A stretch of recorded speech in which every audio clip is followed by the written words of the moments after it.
India 2 mega submarine డీల్స్‌ని sign చేయడానికి prepare అవుతుంది. Media reports ఈ రెండు మిడ్ 2026 అంటే 1 సంవత్సరం లోపు సైన్ అవుతాయని చెప్తున్నాయి. ఫస్ట్ డీల్ మరో 3 scorpion class submarines, second deal చాలా సంవత్సరాలుగా స్టక్ అయి ఉన్న project 75I. India 6 French scorpion class సబ్‌మరైన్స్‌ని కొంది. వీటిని మనం కాలవరీ క్లాస్ సబ్‌మరైన్స్ అని పిలుస్తున్నాం. ఫ్రాన్స్ ఇవి మన దేశంలోనే తయారయ్యేలా టెక్నాలజీని ట్రాన్స్ఫర్ చేయగా మెజగాన్ డాక్ లిమిటెడే నిర్మించింది. ఈ 6 ఇప్పుడు సర్వీస్లో ఉండగా మరో 3 సబ్‌మరైన్స్ని కొనబోతుంది. ఇక P75I డీల్ అయితే ఇండియన్ నేవీ జర్మనీని సెలెక్ట్ చేసింది. రీసెంట్గా మోదీ గారు జర్మన్ కంపెనీతో ప్రైస్ గురించి చర్చలు మొదలుపెట్టండి క్లియరెన్స్ ఇచ్చారు. 3 కాల్వరీ క్లాస్ సబ్‌మరైన్స్ గురించి అయితే ఇలా కమర్షియల్ నెగోసియేషన్స్ ఆల్రెడీ జరుగుతూనే ఉన్నాయి. ఈ 2 deals goal next year around June కల్లా సైన్ అవడం. ఈ 2 ప్రాజెక్టులలో స్పెషాలిటీ ఏంటంటే ఎయిర్ ఇండిపెండెంట్ ప్రొపల్షన్ AIP అనే లేటెస్ట్ టెక్నాలజీతో వస్తున్నాయి. చైనా కూడా పాకిస్తాన్కి ఈ టెక్నాలజీతో హ్యాంగోర్ క్లాస్ సబ్‌మరైన్స్ని డెలివరీ చేస్తుంది. అండర్ వాటర్ బ్యాటిల్లో కూడా కాంపిటేటివ్గా ఉండడానికి ఇండియన్ నేవీకి ఈ AIP సబ్‌మరైన్స్ చాలా అవసరం. ఇవి నార్మల్ డీజిల్ ఎలక్ట్రిక్ సబ్‌మరైన్స్కి న్యూక్లియర్ సబ్‌మరైన్స్కి మధ్య గ్యాప్ని ఫిల్ చేస్తాయి. డీజిల్ ఎలక్ట్రిక్ సబ్‌మరైన్స్లో డీజిల్ ఇంజిన్స్ ఎలక్ట్రిసిటీని జనరేట్ చేస్తాయి, కానీ వీటికి ఆక్సిజన్ కావాలి. అంత ఆక్సిజన్ని సబ్‌మరైన్స్లో స్టోర్ చేయడం సాధ్యం కాదు.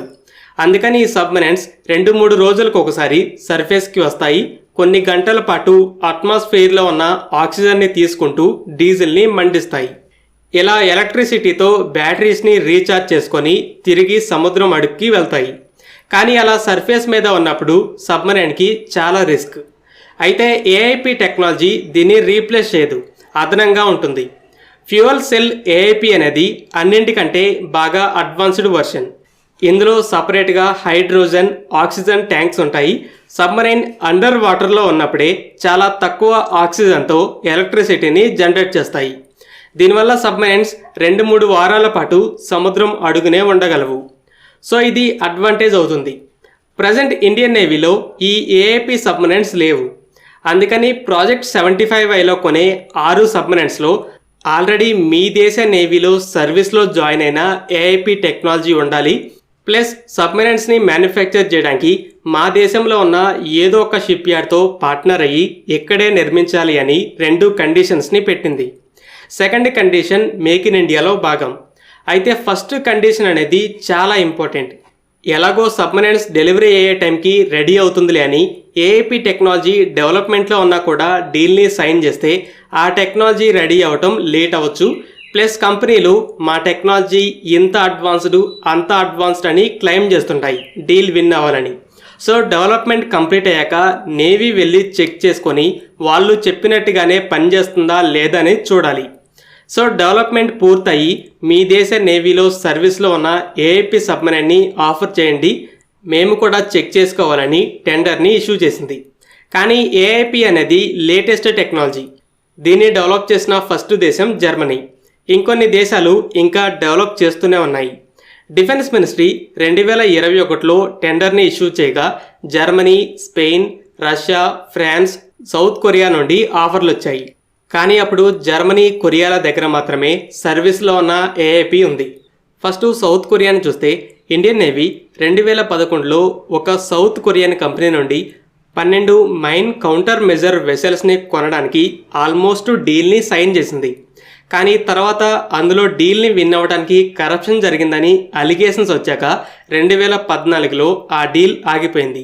సౌత్ కొరియన్ డిఫెన్స్ కంపెనీల మీద ఇలా చాలా ఎలిగేషన్స్ ఉన్నాయి. కొన్నేళ్ల క్రితం మలేషియా బెటర్ ఆప్షన్స్ అయిన తేజస్ JF-17లో ఉండగా సౌత్ కొరియన్ FA-50 జెట్ని ఎంచుకుంది. దీనిలో కూడా కరప్షన్ ఉందని ఎలిగేషన్స్ వచ్చాయి. ఇలాంటి పాస్ట్ ఎలిగేషన్స్ వల్ల ఇండియన్ షిప్ యార్డ్స్ ఏవి కూడా ఇంకో సౌత్ కొరియన్ కంపెనీతో పార్ట్నర్ అవ్వడానికి ఇంట్రెస్ట్ చూపించలేదు. కొన్నేళ్ళు బాగా ట్రై చేసింది కానీ కుదరలేదు. ఇంకో పక్క సౌత్ కొరియా తప్పితే జర్మనీ దగ్గర మాత్రమే ప్రూవెన్ AIP ఉంది. కానీ మేము సబ్‌మరైన్స్ని కావాలంటే అమ్ముతాం కానీ మీరు చెప్తున్న లెవెల్లో టెక్నాలజీని ఇవ్వము అని 2021లోనే ప్రాజెక్ట్ నుండి తప్పుకుంది. వెంటనే స్పెయిన్ కూడా ఈ టెక్నాలజీ మా దగ్గర ఇప్పుడు అవైలబుల్గా లేదని ఎగ్జిట్ అయింది. ఇక 2022లో ఫ్రాన్స్, రష్యాలు కూడా మా దగ్గర కూడా ఏఐపి టెక్నాలజీ రెడీగా లేదు, ఇంకా డెవలప్మెంట్లోనే ఉంది అని చెప్పి తప్పుకున్నాయి. ఇక మిగిలింది south Korean company DSME. Single vendor ఉంటే టెండర్ ప్రాసెస్లో ముందుకు వెళ్ళలేరు, మన కంపెనీలతో పార్ట్నర్ కూడా అవ్వలేదు. ఇలా ప్రాజెక్ట్ అనేది స్టక్ అయింది. అయితే 2022లో స్పెయిన్ తమ ఏఐపి సిస్టమ్ని సబ్మరైన్లో ఫిట్ చేసి ట్రయల్స్ని మొదలుపెట్టింది. 2023 మధ్యలో మరలా P-75Iలో జాయిన్ అయింది. ఇక 2023 నవంబర్ ఎండింగ్లోనే ఫస్ట్ సబ్మరైన్ స్పానిష్ నేవీలో జాయిన్ అయ్యి ప్రూవెన్ ఏఐపి సబ్మరైన్ అయింది. అయితే స్పెయిన్ ట్రయల్స్ని పూర్తి చేసే స్టేజ్లో ఉండటం, తిరిగి ఎంట్రీ ఇస్తుండటం చూసి జర్మన్ కంపెనీ కూడా మరలా వచ్చింది. మేము కూడా ఏఐపి టెక్నాలజీని షేర్ చేస్తాం, మీరు చెప్పిన కండిషన్స్ అన్నీ ఓకే అంది.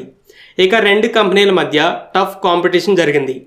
జర్మన్ కంపెనీ MDLతో, స్పానిష్ కంపెనీ L&T కంపెనీలతో పార్ట్నర్ అయ్యాయి. స్పెయిన్ ఒక ఆఫర్, జర్మనీ దానికి కౌంటర్ ఆఫర్, ఇలా టిట్ ఫర్ టాట్ ఫైట్ జరిగింది.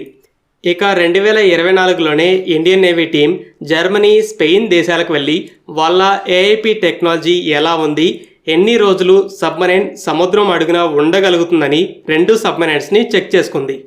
చివరికి మాకు జర్మన్ సబ్మరైన్ కావాలి అని డిఫెన్స్ మినిస్ట్రీకి చెప్పగా డిఫెన్స్ మినిస్ట్రీ క్యాబినెట్ కమిటీకి రికమెండ్ చేసింది. ఇక మోదీ గారు ఓకే, ఇక ప్రైజ్ మాట్లాడుకొని చెప్పండి అని క్లియరెన్స్ ఇచ్చారు. ప్రైజ్ ఫిక్స్ అయ్యాక CCS ఫండ్స్ని శాంక్షన్ చేస్తుంది.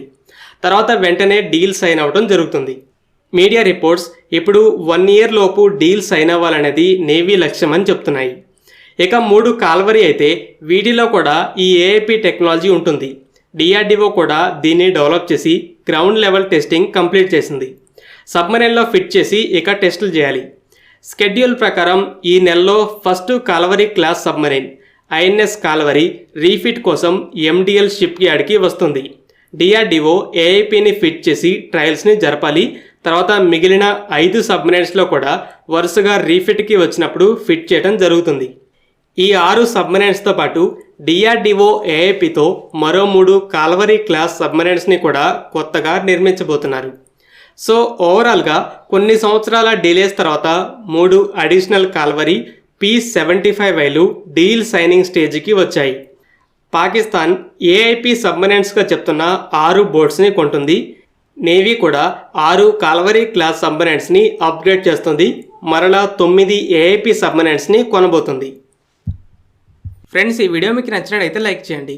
అలాగే మరిన్ని ఇంపార్టెంట్ డిఫెన్స్ అప్డేట్స్ కోసం మన ఛానల్ని సబ్స్క్రైబ్ చేసుకోండి.